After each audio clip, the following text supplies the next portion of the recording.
Grant, how you plan on doing the quarterbacks Saturday? Those guys will probably, and by those guys I mean Sean, Jeremy, and John, rotate pretty evenly. We're going to do a blue versus white deal, kind of like Coach has always done, and you'll probably see all three of those guys some with each team, and fairly even. Haven't for sure decided, but probably give a guy 2 series with this squad, 2 with this squad, rotate them just to try to balance it up and give them equal reps with the ones, equal reps with the twos. Well, they won't be live, will they? No, probably not. No, they won't be. We've done some work like that in the spring. I think that's been good, but we won't in that scenario. No. Which, limits some of the things they'll be able to do, but that's okay. They need to learn to play that way. Now that you've been almost all the way through the spring, what have you seen out of those 3 guys as a group? Yeah, I think they've all gotten better. Now, hey, until you put them in a game situation, it's practice. But I've been really pleased with all 3 of them. You start with a guy like Sean. Being healthy was big, and they all bring something different to the table. And Sean obviously brings his toughness and his grit, and he's a guy that sees the field, makes good decisions. You know he's going to know where to go with the football, and I know his teammates believe in him from that standpoint. He's proven that in games.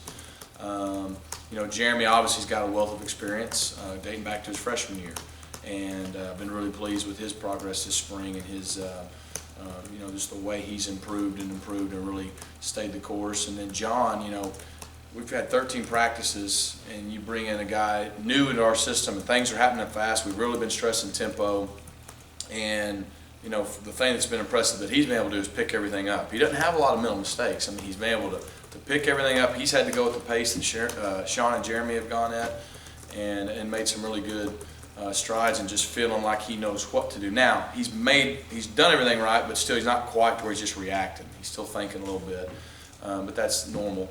But I've been impressed with how he's picked it up. He's just got to make sure he can protect the football at this point, and that's probably the number one thing for him. They've all 3 done some good things. They won't be live, but pleased with where they're at. We got a lot of work to do this summer and in fall camp, though, to get where we need to be. We okay to go into summer and fall camp with that still as a competition and not really knowing what you're going to do on September 3rd? I'm okay with it. And Coach Malzahn and I, we haven't really discussed where we're at with that. We've just been pushing through the spring. We have an idea, but again, all 3 of those guys have had a good spring camp.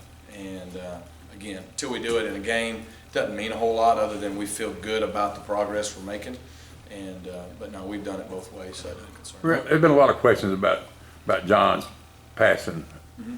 Has he gotten better, and can he be an SEC caliber Yeah, passer? John, the ball comes out of John's hands well. He's got a strong arm. He can spiral the ball, snap it off pretty good. There's been a couple things naturally that he's worked on that I think has improved a lot from day one till now. Like, the deep ball wasn't his strength. He can really drive the ball, make all the throw. He can make every throw on the field. But the deep ball wasn't as natural to him as and we kind of knew that when we recruited him. He's really improved that. Just giving guys a chance. He's got a big arm, he can throw it a mile, but that doesn't do us any good if our guy doesn't catch it. So he's done a nice job of being more accurate with the deep ball. And then I just don't think he'd ever been in a system where you're required to get the ball out of your hands as quick as we like to in some scenarios. But that's an area he's improved. But yeah, John can throw the football. It's just going to be a matter of him getting enough time and reps. You got to remember the guy, I think that the expectations need to be tempered on him a little bit. It's a guy who was half and half with another guy at his junior college.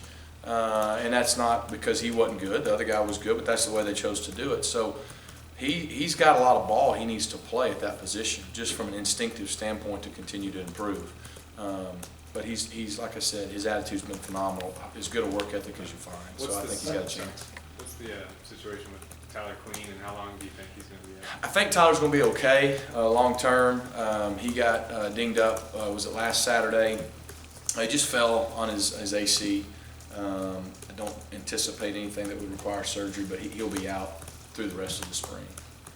You talked about John Saturday, not live, but how important and what you be looking for him in a game-type atmosphere with a crowd and all that Yeah, stuff? well, you always want to know, whether there's 40, 50, 60, 70, whatever's going to be there, how guys react in the most game-like situation we're going to get to before we play, with the exception of the live part. Are they the same guy? Do their eyes get really big and wide? Are they the same guy that they are all the time? Can he, how are you going to do playing from the pocket all the time? Because guys that have ability to make plays with their feet, that's sometimes things you got to work on. Play from the pocket first, and then use your instincts when you need to. So That's something we've been stressing, obviously in practice. Most days he's not live, and so how he'll handle that, that'll be good for us to see. Gus just puts an inordinate value on spring, especially at quarterback, Mhm. and for years has done that. What has John gotten out of this? Because Sean's done it before, Jeremy's done it before, been through this, you know what they've Yeah. done in games. How valuable has these 13, 14 practices been for John, as opposed to if he didn't have it? It's been huge. I mean, you know, anytime you can come in and get a full 15 days of spring and then kind of step back, go into the summer, it's like anything else you do in life. You go do it once and it's just, you get thrown in the fire, and it's like, okay, when you can step back and then do it again, if you're the type of person you need to be, then you're going to be much more improved that second time. So for John, he gets 15 practices to learn the majority of the base offense, okay? We're not game planning for anybody, but he gets the nuts and bolts. How's he going to handle it? Like I said, he's done a good job with that. Now he goes into the summer, and so when he's working with the guys, he'll just continue to polish that. When we get back in fall camp, you'd like to see a big jump in the growth process and maturity. A guy like Nick showed up July 1st. He didn't get that. And so he was constantly learning on the run through July and then 15, 16 practices. And he really, to be honest with you, even those first 4 or 5 games, it was kind of a, you know, limited work in progress because he didn't get that spring. So I think it's huge. You know, a lot of people would say you don't bring a junior college player in unless you expect them to play. Mhm. Do you think JF3 is going to play one way or the other, whether it's the starter next season or as a Wildcat quarterback? You're right. You don't bring a junior college guy in and not expect him to play. And I can't tell you exactly what he'll do at this point. He's still in competition to be the starter. But he is a guy that has shown he can handle things, and he's got some impact player ability. So I would expect us to find a way to utilize him regardless. And compared to, say, you going into the Birmingham Bowl, to where you are now at the quarterback position, how does it compare? I'd like to think we're in a lot better shape. Like I said, Sean's healthy. He wasn't healthy ever since the fourth quarter of the Arkansas game. It was a really bad nagging injury, and that makes him a different person because he's not a bad athlete. He's not going to beat you running the ball, but everybody remembers he pulled one and ran 40 yards against Mississippi State, just extending the plays like he did against Kentucky, things like that. I think it's helped his confidence. I said the last time we talked that obviously Jeremy been really impressed with the way he has handled everything, and to come back and compete and you know, earn his teammates' trust and respect has been really impressive. So I feel like those two guys are in a much better place. Really has improved, and obviously I've liked, you know, the way John has picked up things initially. At the end of the day, though, you know, won't really be able to show anything to replace somebody. With that said about John in particular, Rick, because not only JUCO guys coming into play, but you'd be hard pressed to find a JUCO quarterback coming to the SEC who didn't end up being the starter eventually, you know, immediately. Whether you make the decision public or not, privately when you meet with the quarterbacks after spring is over, will you lay out for Jeremy so he can make a decision for his future, what the prospects are for him, whether you make it public or not? Will you lay out the full table? Yeah, the one thing I'll always be with those guys is honest and straightforward. Each one of them are going to know exactly where they stand, where we stand, where we are in the process. That's only fair to them. So it would be that way for Sean, Jeremy, John, anyone, Tyler, and on down the line. There's no question. You know, we'll be very honest. Will you meet with them after spring? Yeah, and I'll meet with every position coach. Will meet with their players. I'll meet with all the offensive guys, and we give them feedback on where we thought they were coming out of spring, what they need to improve on, where we see them if we play today, and where everything is. And that's only fair. And then they need to know what we need to work on in the summer. So that's pretty common. You don't anticipate naming the starter after spring, do you? Again, Coach and I haven't visited about that.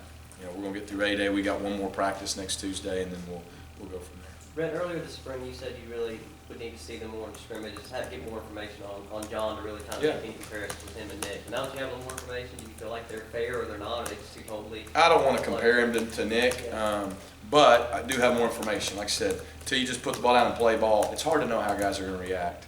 And that's something that I think was good for all three of those guys to do.